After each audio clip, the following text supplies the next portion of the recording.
Esther nodded, glancing over her shoulder at the simple clock that hung on the wall. Kate's eyes followed. 8:30.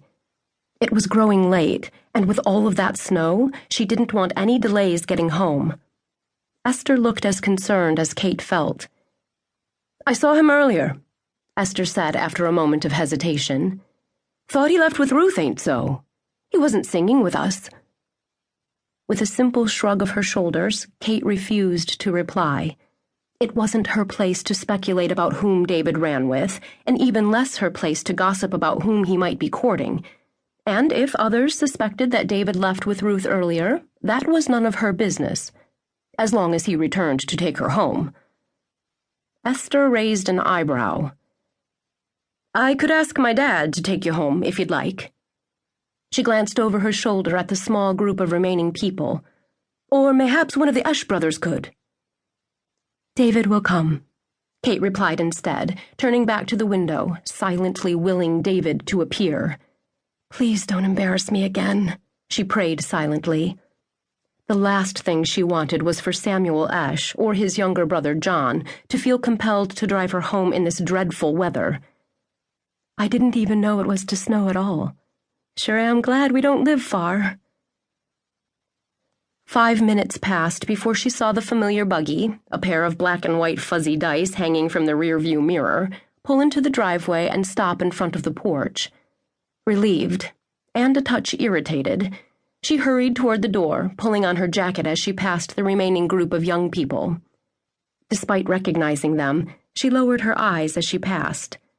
Since they were older than her, she only knew them well enough to lift her hand, a bashful wave goodbye, as she reached the door to leave. The cold air startled her, and she flinched as she stepped through the door and the driving snow hit her face. Blinking, she saw David waiting for her at the bottom of the porch steps, and she made her way toward him, shivering. She clutched at the throat of her jacket, making certain that it was closed properly. "You ready, then?" Kate reached David's side and looked into his face. He stood before her, his eyes bloodshot and his brown hair tousled, snowflakes clinging to his curls. Despite the cold weather, he wore neither coat nor hat. She frowned. "Something wrong, David?" He shook his head over-emphatically. "Nay," he mumbled. "Just get in." With a wild wave of his arm, he gestured toward the buggy. The way he avoided her eyes struck her as odd, and, as she began to accompany him to the buggy, she inhaled deeply. With a frown, she put a hand on his arm to stop him. "Again, David. Really?" "What?" She knew that look on his face as well as the tone in his voice. Feigned innocence.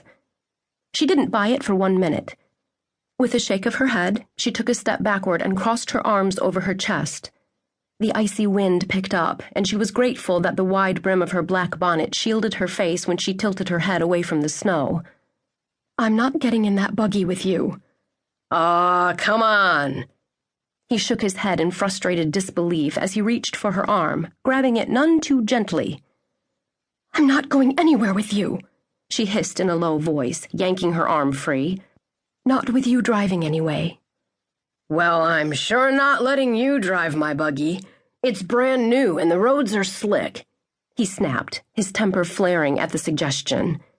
Then, trying to look serious and in control, he put his hands on his hips and faced her. "I'm fine, Kate. Just let's go already."